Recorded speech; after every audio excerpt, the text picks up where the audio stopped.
La plus étrange des idées scientifiques. La nature essaie de nous dire quelque chose. Une idée née par hasard à la suite d'expériences surprenantes. Ça n'avait pas de sens. C'était un concept très inquiétant. Les scientifiques y ont résisté. Ils ont inventé des explications. Mais un franc-tireur les a obligés à prendre cette idée au sérieux. Un homme brillant. Il a tout changé. S'il a raison, nous vivons dans une bulle géante. C'est difficile à croire. Vous êtes seulement un clone. Et le 11 septembre n'a pas eu lieu. C'est une vision très déstabilisante.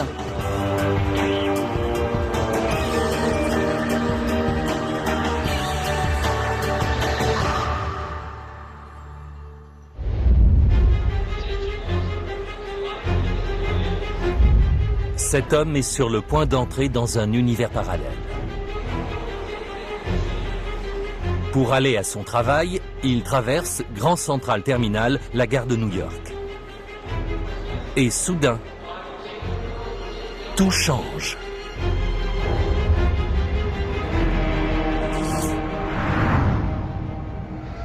Sans savoir comment, il glisse dans un monde parallèle, où l'Amérique a été ravagée par une terrible catastrophe. Grand Central Terminal a été abandonné. La foule des voyageurs a disparu. Et New York est sous le contrôle de dangereuses milices.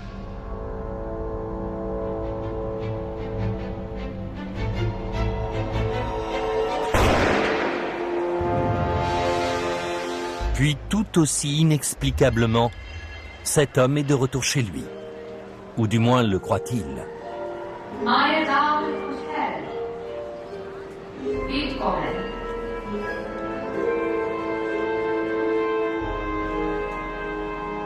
Le voilà dans un autre univers parallèle où les nazis ont gagné la Deuxième Guerre mondiale. L'Amérique est sous la botte d'un gouvernement fasciste. Et on reconnaît un visage terrifiant presque partout. Je pense que ces mondes parallèles sont tout aussi réels que celui-là. Il existe vraiment un autre monde dans lequel l'Allemagne a gagné la Seconde Guerre mondiale et dans lequel Grand Central Terminal est décoré à la gloire du vainqueur.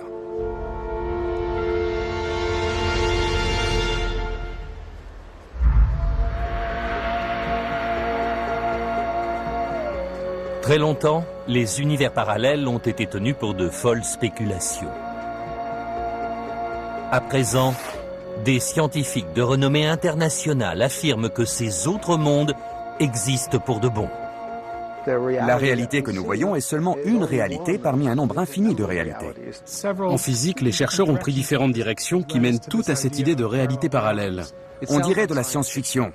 Mais chaque univers dans lequel vivent les autres est aussi réel pour eux que notre univers l'est pour nous. Les plus récentes réflexions autour du Big Bang et de la naissance de l'univers, tout comme les découvertes sur la nature des particules subatomiques, ont placé les univers parallèles sous les projecteurs de la science. Les chercheurs ont inventé d'étonnantes façons de les visualiser. Envoyez les ballons. Et pour la première fois, des découvertes stupéfiantes pourraient bien apporter la preuve concrète de leur existence. Il existe de nombreux univers. Et bien sûr, ils ont des interactions avec le nôtre. À l'instant où je vous parle, nous recevons des signaux. Alors, à quoi ressemblent les mondes parallèles? Pourrons-nous un jour les visiter? Et qui trouverons-nous sur place? On y rencontrerait un nombre infini de copies de vous et moi, identiques en tout point. Je voyage sans arrêt dans des univers parallèles.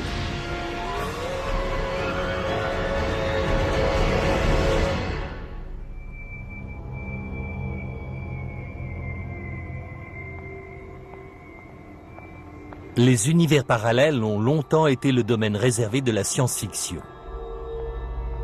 Le physicien renommé Lawrence Krauss a grandi dans cette idée. Qu'est-ce qui se passe? Je croyais venir pour une interview.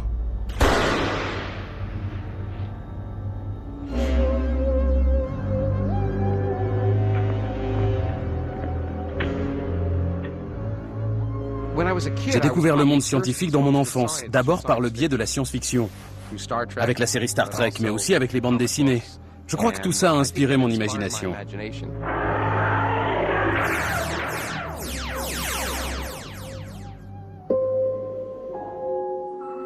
L'auteur de Alice au pays des merveilles était fasciné par l'idée que notre réalité n'est peut-être pas la seule version possible de la réalité. Et cette fascination persiste. L'existence d'autres mondes et de réalités alternatives est une constante de la science-fiction. On retrouve ça partout. L'idée qu'il existe autre chose au-delà de ce qui est visible. Quelle splendeur! Personne n'a jamais vu ça avant. Mais les univers parallèles tels que les conçoivent les scientifiques ressemblent-ils à ceux imaginés par la science-fiction? Ceux que nous avons découverts sont en fait encore plus magnifiques, encore plus exotiques, encore plus délirants. Les possibilités sont beaucoup plus diverses que celles qui ont été explorées dans la fiction. Vraiment? À quel point les univers parallèles découverts par les scientifiques sont-ils si délirants? Voici Max Tegmark. Quand on aborde les thèmes des univers parallèles, il est capable d'aller très loin. Pour moi, les univers parallèles ne sont pas juste une idée amusante que je lance pour provoquer mes collègues. Je suis certain que c'est comme ça que la réalité est organisée.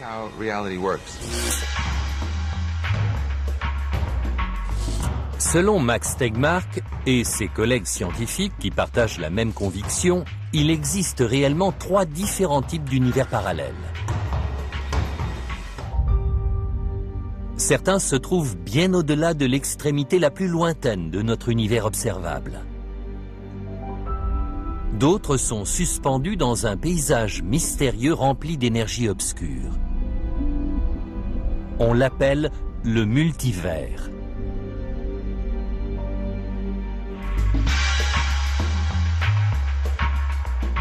Et d'autres univers se trouvent ici même dans l'espace où nous vivons. Mais nous ne pouvons pas les voir, bien sûr. Certains pensent que l'on peut voyager vers n'importe lequel de ces autres univers.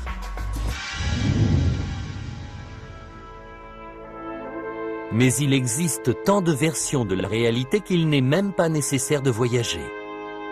Dans un grand nombre d'entre elles, il y a déjà un autre exemplaire de vous-même qui est persuadé d'être vous. Si vous prenez 2 univers différents, et s'il existe un Max Tegmark dans chacun des 2, l'autre aura la conviction d'être le seul et que son monde est vrai. C'est symétrique. Le problème, c'est que ces 2 personnes-là ne peuvent pas communiquer.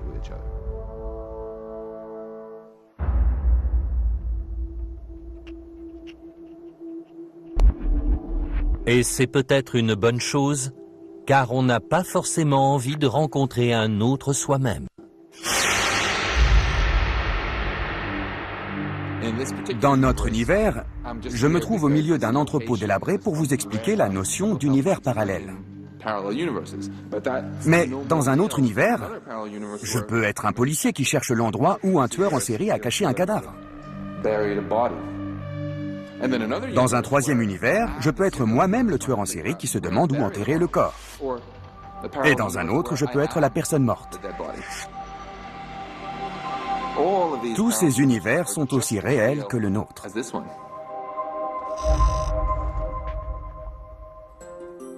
Selon des théories récentes, il pourrait même exister des univers dans lesquels vos souvenirs et vos rêves prennent vie.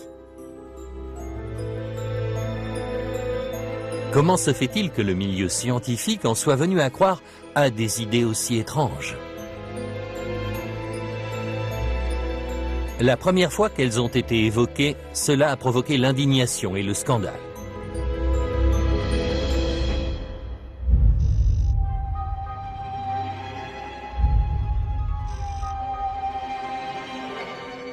Dans les années 1870, une mode se répand en Europe et en Amérique du Nord. Des médiums se produisent en public et prétendent communiquer avec des personnes qui vivent dans une autre version de la réalité, dans un autre monde. Vers la fin du 19e siècle, les gens deviennent fascinés par l'idée qu'il existe d'autres dimensions, d'autres univers. Et beaucoup de charlatans profitent de cette fascination. Des scientifiques et des penseurs de renom travaillent sur l'idée que ces mondes invisibles sont des univers parallèles. Beaucoup de physiciens de la fin du 19e siècle ont joué avec l'idée du surnaturel et du paranormal. Mais certains avaient la conviction d'être sur une piste sérieuse.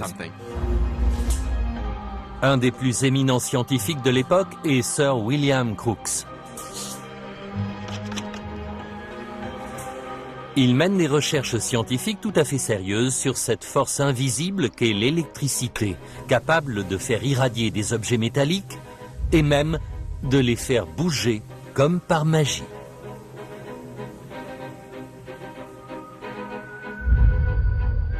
Mais l'autre passion de William Crookes est le paranormal. Il prend publiquement la défense des médiums. Il photographie même des apparitions, censées être des fantômes. Mais les médiums sont finalement accusés de charlatanisme et la réputation de William Crookes est presque détruite. Pour les scientifiques, la moindre spéculation sur les univers parallèles et les réalités alternatives devient une hérésie. À cause de ce retour de bâton, les chercheurs n'ont plus voulu toucher aux idées considérées comme bizarres ou trop philosophiques. Les scientifiques ont voulu se démarquer de toutes ces absurdités. Mais les univers parallèles vont revenir sur le devant de la scène. Et ils sont aussi inexplicables que les fantômes. Malgré sa forte résistance, la communauté scientifique a été obligée de se pencher sur des idées encore plus étranges que celles des occultistes du 19e siècle. Les univers parallèles modernes sont nés d'une révolution scientifique. Révolution qui a bouleversé la physique classique de la fin du 19e siècle, époque où la science était dominée par le bon sens des ingénieurs. L'esprit de la physique classique se reflète dans l'architecture de cette période. Par exemple, celle de Grand Central Terminal à New York, ou de beaucoup d'autres bâtiments aux alentours. Ils sont rationnels, élégants et très solides comme la physique classique. Dans la physique classique, le monde est en accord avec le bon sens. La matière est faite de particules. Elles sont solides, elles suivent des trajectoires simples. On peut calculer leur mouvement, leur vitesse, leur angle, leur vélocité à n'importe quel moment. Et surtout, elles sont toujours à un seul endroit au même instant. Mais il y a les vagues. Les vagues sont d'une certaine manière l'opposé des particules. Elles sont étendues, elles ne sont pas localisées dans l'espace. À n'importe quel moment, un mouvement se produit à différents points dans l'espace. Si on demandait à un physicien ce qu'était une vague, il répondait que c'était de la lumière. Du moins, jusqu'à l'arrivée d'un jeune débutant ambitieux.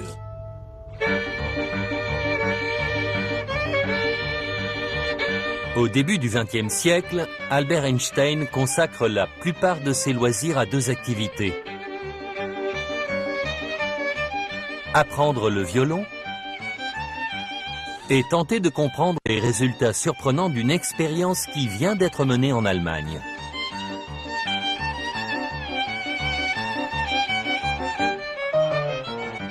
Il est alors un inconnu dans le monde de la science. L'expérience est dirigée par un des plus vénérables noms de la physique allemande, Philipp Lenard.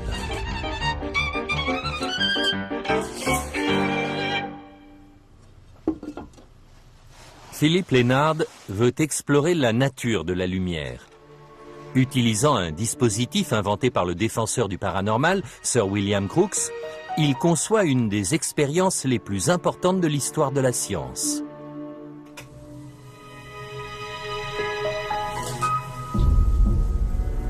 Il braque des faisceaux de lumière sur un petit morceau de métal et mesure la quantité d'électricité ainsi produite. Partant de l'idée que la lumière est faite de vagues continues, il présume que plus il augmentera la luminosité, plus il obtiendra de courant. Cela semblait très simple à expliquer. On a une vague de lumière qui arrive, cette vague secoue les électrons tout autour, elle en pousse certains à l'extérieur. Mais quand on entre dans les détails, la théorie des vagues échoue lamentablement. On pensait que plus le rayon de lumière serait brillant, plus la quantité de courant serait grande. Mais on se rend compte que le rapport entre la quantité de courant et la quantité de lumière ne rime à rien. Cela rime à quelque chose pour notre violoniste amateur. Puis Einstein arrive et il donne une magnifique explication aux résultats de ses expériences. Il a montré que concevoir la lumière seulement sous forme de vagues ne donnait rien, qu'il fallait aussi y penser comme à un ensemble de particules, de petites masses. Et quand une masse cogne à la surface d'un métal, elle projette des électrons. Ces masses infimes sont appelées des quanta.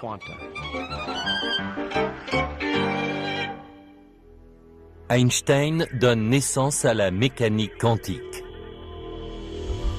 Une révolution scientifique qui va mener directement à la notion d'univers parallèle. La nouvelle théorie donne du monde physique qui nous entoure une description inédite et stabilisante. Elle passe à l'échelle subatomique. La mécanique quantique a porté un coup très rude à la physique classique. Elle a montré que ces éléments ne formaient pas un ensemble cohérent. Cette très belle conception, qui était encore en vigueur au début du XXe siècle, devient fragmentée et incroyablement difficile à comprendre. Le monde quantique est différent. Il n'a pas de sens. Le problème n'est pas seulement que la lumière peut être à la fois une vague et une particule. Le contraire est vrai. Toutes les particules qui constituent la matière sont aussi des vagues et peuvent faire de nombreuses choses différentes en même temps.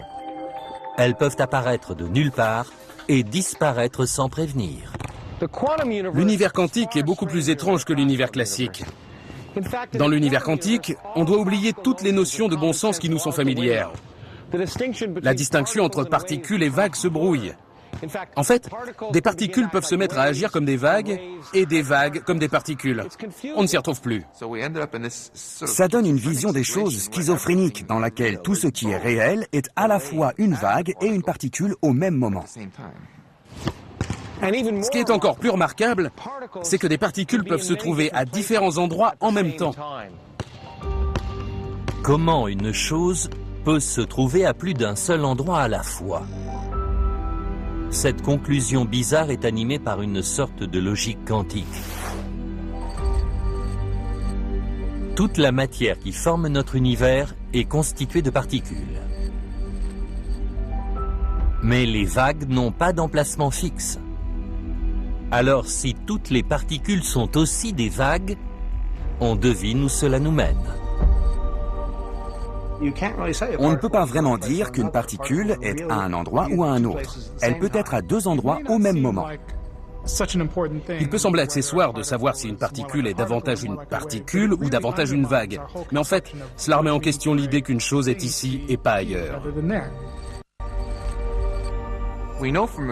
Des expériences ont montré qu'une particule pouvait se trouver à plusieurs endroits à la fois.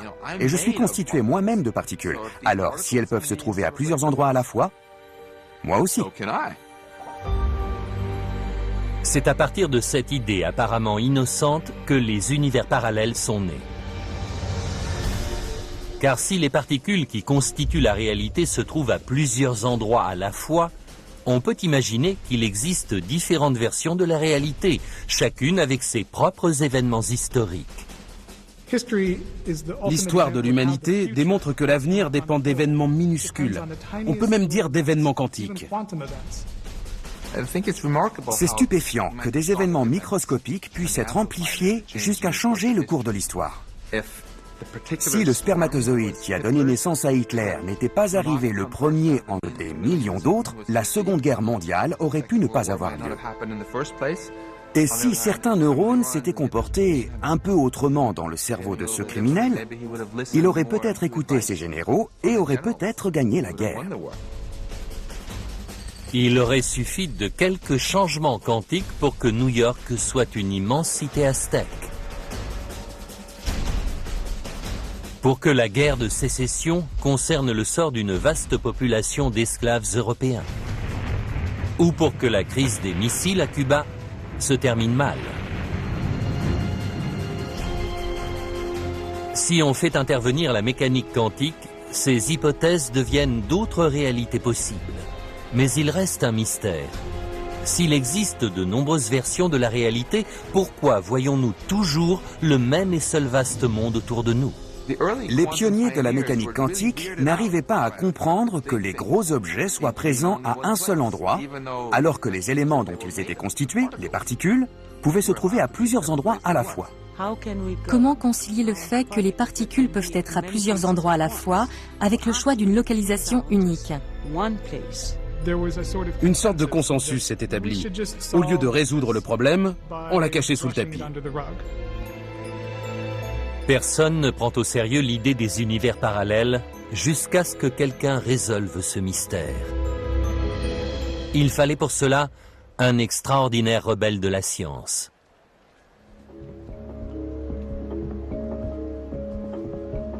En 1971, Hugh Everett est pourchassé dans l'aéroport de Los Angeles pour avoir pris des photographies des services secrets.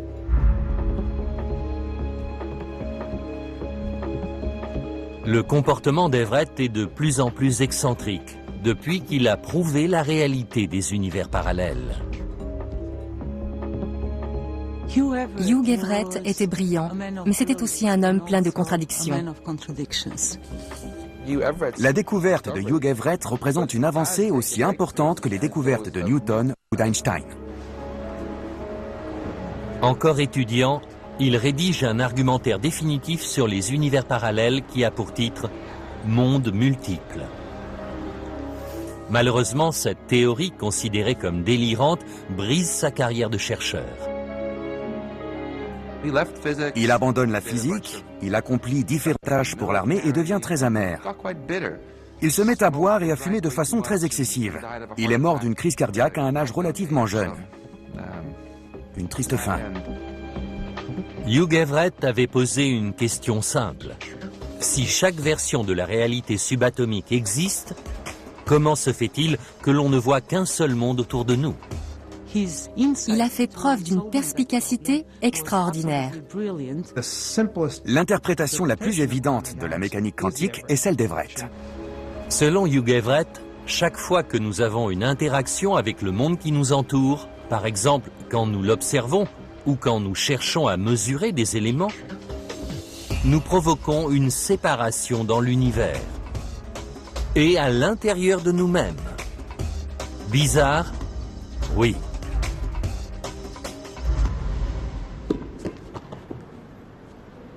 Il est difficile de visualiser l'interprétation que donne Everett de la réalité quantique. Alors je vais tenter de la représenter avec 8 personnes et 4 ballons verts. Chaque ballon représente une position et une trajectoire différente d'une unique particule qui se trouve à de nombreux endroits à la fois.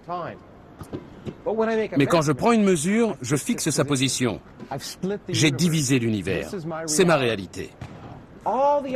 Les autres univers continuent à exister et ils sont tout aussi réels que le mien, mais je n'en ferai jamais l'expérience. Est-ce de la pure invention? Apparemment pas. Chaque fois que votre action a 2 résultats possibles, l'univers se divise. Et dans chacun des 2, tout est dupliqué. Il existe une version de vous dans cet univers qui perçoit un résultat et une autre version de vous dans un autre univers qui perçoit l'autre résultat. C'est une vision des choses très déstabilisante. Comment peut-il y avoir plusieurs mondes? Comment une même personne peut-elle avoir des actions différentes dans des mondes différents? Mais quel est l'effet concret d'une idée aussi bizarre dans la pratique? Même un événement minuscule peut diviser l'univers. Prenons par exemple une personne qui marche dans les rues de cette ville. Cette personne doit faire des choix. Tourner à droite ou tourner à gauche, par exemple. Chaque fois qu'elle prend telle ou telle décision, une réalité différente est créée.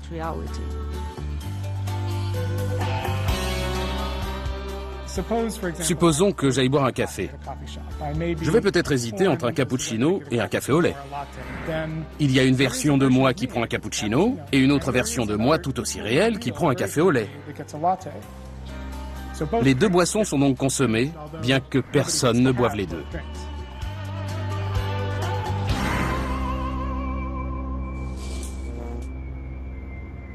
Et chaque fois que l'univers se divise, les changements se multiplient.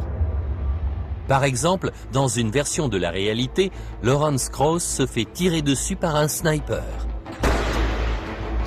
Dans un univers, je suis mis hors jeu.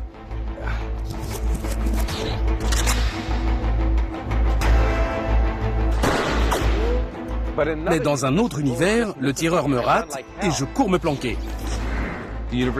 L'univers est divisé. Dans l'un, je reste en vie, dans l'autre, je meurs. Puis je repère une arme sur le sol et l'univers se divise à nouveau parce que j'hésite entre tenter de répliquer et continuer à courir. L'univers continue ainsi à se diviser indéfiniment. L'arme n'est pas chargée.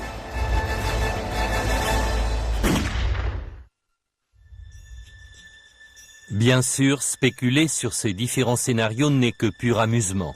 Mais la théorie s'applique aussi à des événements dramatiques. Comme ceux qui se sont produits par une matinée ensoleillée de début d'automne. Prenons un événement historique comme le 11 septembre.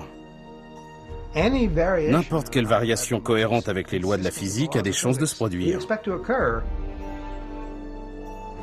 Il aurait suffi qu'un seul et unique atome se comporte autrement pour que le 11 septembre ne se produise pas. Dans l'univers où nous vivons, les hommes qui ont mené l'attaque du 11 septembre ont réussi à ne pas se faire repérer. Mais pour les scientifiques qui croient aux univers parallèles, il existe de nombreux autres mondes réels dans lesquels ils ont été arrêtés.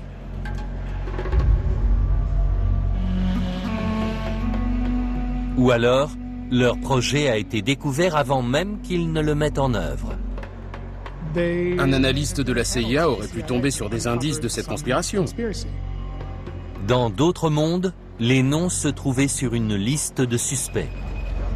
Et dans une autre version de la réalité, le projet terroriste a été déjoué au dernier moment.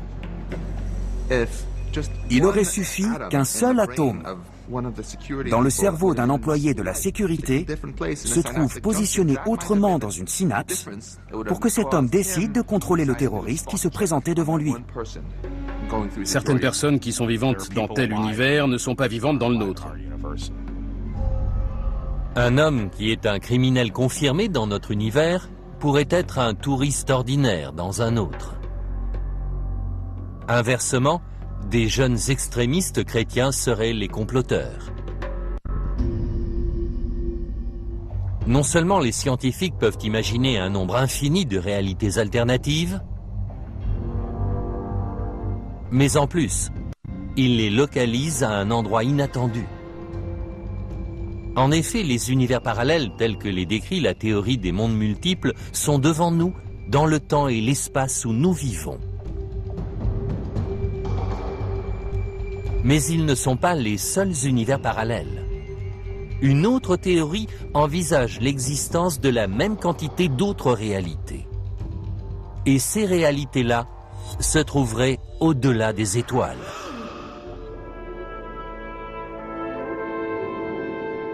Très loin derrière les confins les plus éloignés de notre univers observable. Il existe une planète sur laquelle vivent 7 milliards d'êtres humains. Cette planète est une copie exacte de la nôtre. Et elle n'est pas la seule. Il y aurait un grand nombre de planètes Terre identiques à notre Terre. Et identiques à toutes les autres planètes Terre que l'on peut imaginer. Des copies exactes de la Terre existeraient quelque part. Et on pourrait être certain que tout y serait organisé comme ici. Sur ces autres planètes Terre, il y aurait des copies de chacun d'entre nous fidèles jusqu'à la moindre molécule. Et si un jour quelqu'un a inventé un système permettant de voyager beaucoup plus vite que la lumière, on pourrait même aller voir sur place. Cette conclusion sidérante s'est imposée à la suite des recherches menées par cet homme, Alan Guth. Pendant des années, il a étudié avec application et discrétion le plus grand et le plus violent cataclysme de tous les temps.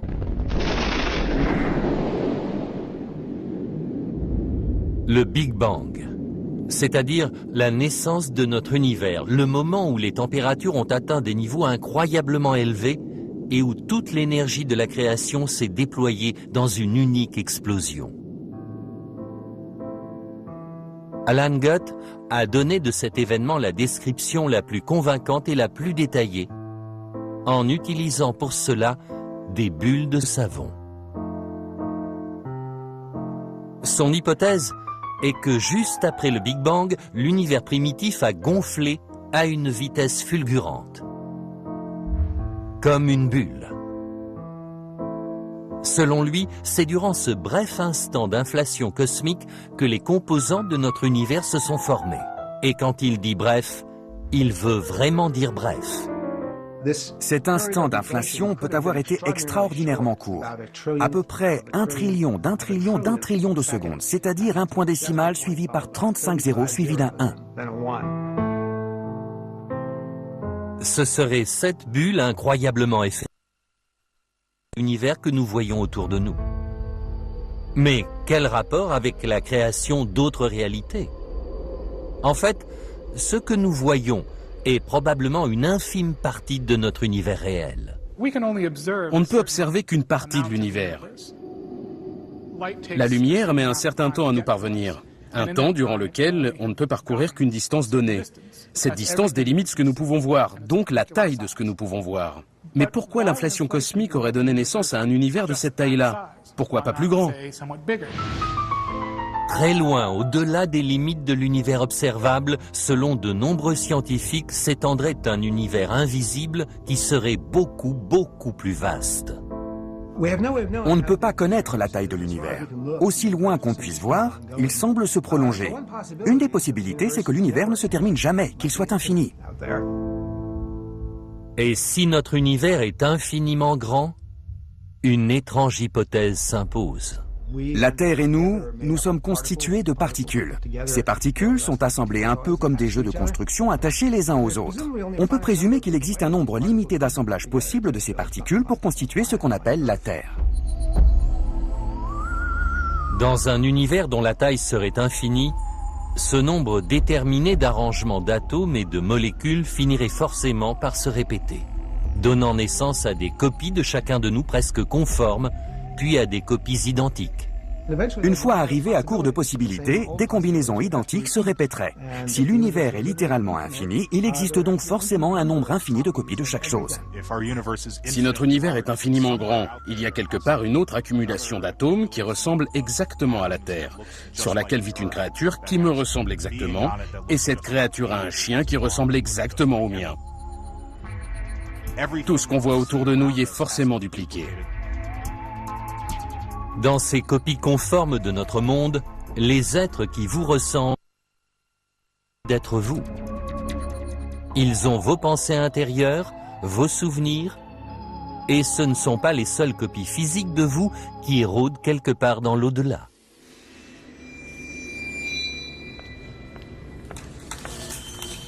L'inflation cosmique explique certains des mystères du Big Bang. Mais pour de nombreux physiciens, notamment pour Laura Mersini-Houghton, cela ramène bien sûr à une autre question brûlante. Qu'est-ce qui a provoqué le Big Bang? Selon de nombreux scientifiques, l'énergie du Big Bang doit avoir existé avant notre univers. On va commencer. Dans un temps et un espace qu'ils appellent le multivers. Envoyez les ballons. Comme personne ne sait vraiment à quoi le multivers ressemble, Laura Mersini-Houghton tente de nous en donner une représentation concrète. Visualisez le multivers. Les collines et les vallées représentent l'énergie qui circule dedans. Et les ballons représentent les univers possibles, les univers initiaux potentiels qui peuvent grandir et devenir identiques aux nôtres. Contrairement à cette bâche en plastique, le véritable multivers est infiniment grand. Et il n'est pas rempli de ballons, mais d'un nombre infini d'univers.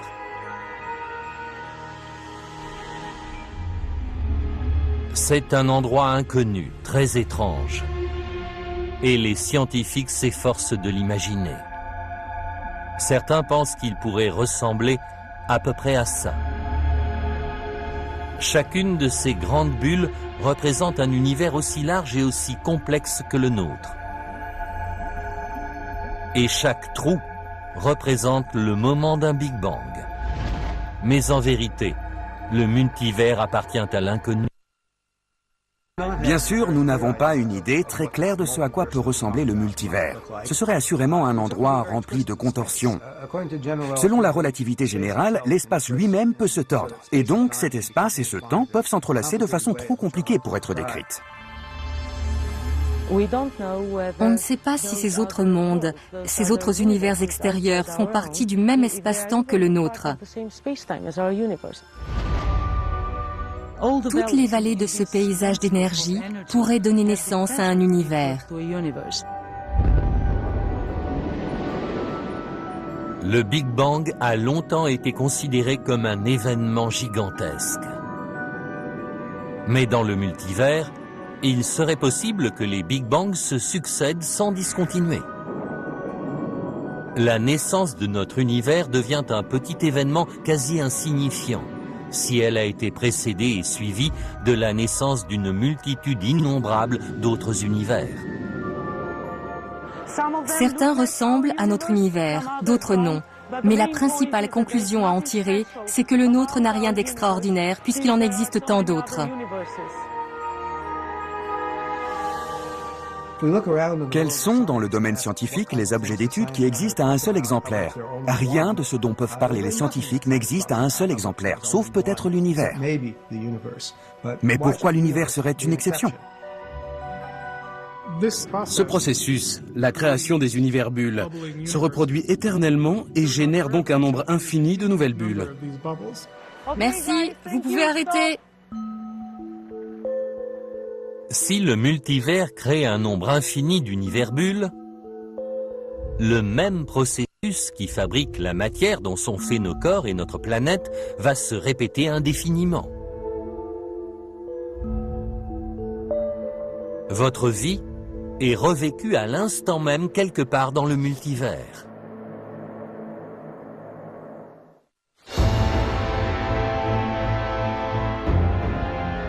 Mais nous ne pouvons pas ressentir l'existence de ces autres univers. Vraiment pas?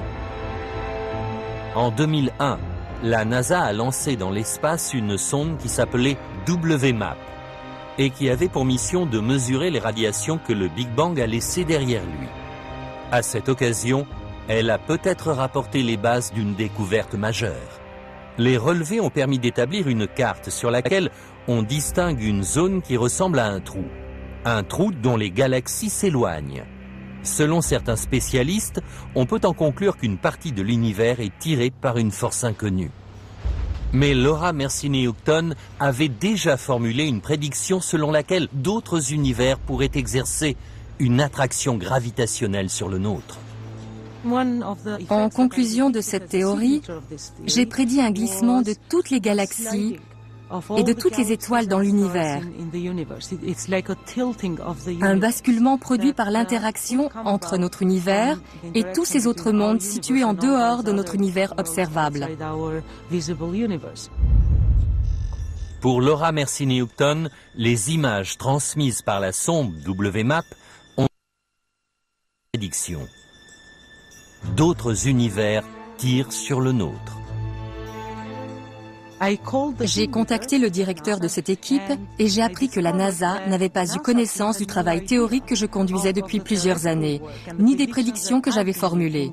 On peut donc dire que le travail théorique et le travail expérimental ont été conduits de façon totalement indépendante. Et bien sûr, cette convergence a provoqué un très vif intérêt des deux côtés. La théorie de Laura Mersini-Houghton reste controversée. Pour cet effet est provoqué par une force encore inconnue. Mais si c'est elle qui a raison, l'humanité pourrait être à l'aube d'une découverte historique.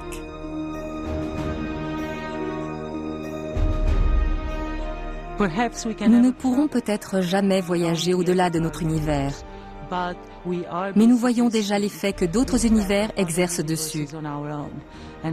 Et quand cette découverte expérimentale aura été confirmée, nous aurons la certitude qu'il existe d'autres domaines et d'autres mondes au-delà des frontières de notre univers.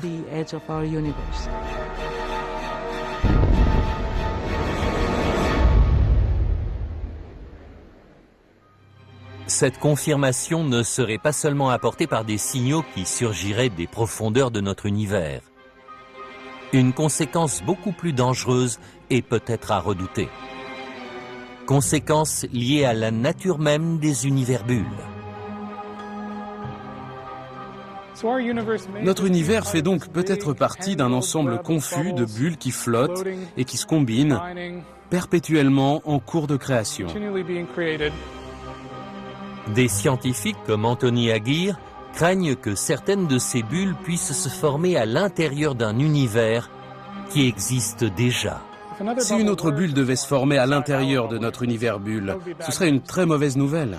Contrairement à celle que vous voyez ici, cette bulle grandirait à la vitesse de la lumière, balayant tout sur son passage, notamment nous. Selon une hypothèse encore plus étonnante, il semblerait que les univers bulles soient en mouvement. Et s'ils sont en mouvement, ils risquent de se percuter. Les univers parallèles pourraient donc être la cause du désastre ultime.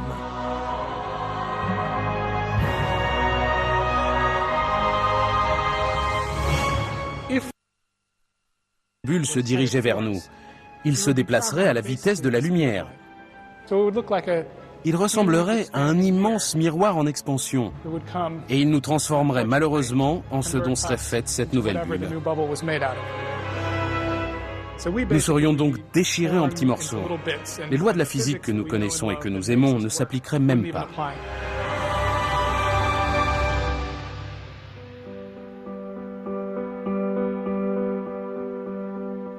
Si nous ne sommes pas détruits par un univers parallèle qui entrerait en collision avec le nôtre, à quoi faut-il s'attendre? De quelle autre manière les univers parallèles peuvent-ils changer notre vie? Les physiciens ne sont pas tous du même avis. Un duplicata de moi-même évoluant dans un autre univers avec une histoire différente ne me ressemblerait pas davantage qu'un homme qui a des caractéristiques superficiellement similaires aux miennes et qui vit à l'autre bout de la planète. Finalement, je ne pense pas que cela change grand-chose à la façon dont je dois vivre ma vie. Mais l'idée qu'il existe des versions infinies de notre propre vie exerce sur d'autres scientifiques une attirance étrange. Je ne suis plus obligé de me voir comme un être isolé qui vit à un seul endroit. J'ai de nombreux frères dans l'inconnu, des copies de moi-même disséminées dans l'univers. Je suis présent partout, aussi étrange que cela puisse paraître. Cette idée m'incite à me prendre beaucoup moins au sérieux. À cette échelle-là, mes petits problèmes ne semblent pas si importants. Et la pression est moins forte. Je ne me sens plus obligé de réussir dans tout ce que j'entreprends, puisque je sais qu'il existe d'autres Max Tegmark qui réussissent là où moi j'échoue. Et qui échouent là où je réussis. Certaines implications nées des univers parallèles peuvent même prendre une dimension mystique. Si l'univers est infini dans le temps, alors chaque expérience que chacun de nous a vécue se reproduira encore et encore, indéfiniment. Et selon que vous êtes optimiste ou pessimiste, c'est une bonne ou une mauvaise chose. Si un homme prend des risques inconsidérés qui vont certainement provoquer sa mort, d'autres versions de cet homme vont survivre. Les mêmes événements peuvent se répéter à de nombreuses reprises. Miraculeusement s'en sortir. D'une certaine façon, nous avons ainsi la garantie de l'immortalité. Une copie exacte de nous-mêmes, identique à nous à tout point de vue, continuera à vivre éternellement. La vie éternelle. Des réalités infinies. La science entame un étrange voyage. Et si nous vivons vraiment dans un univers parallèle, cet étrange voyage pourrait bien ne faire que commencer.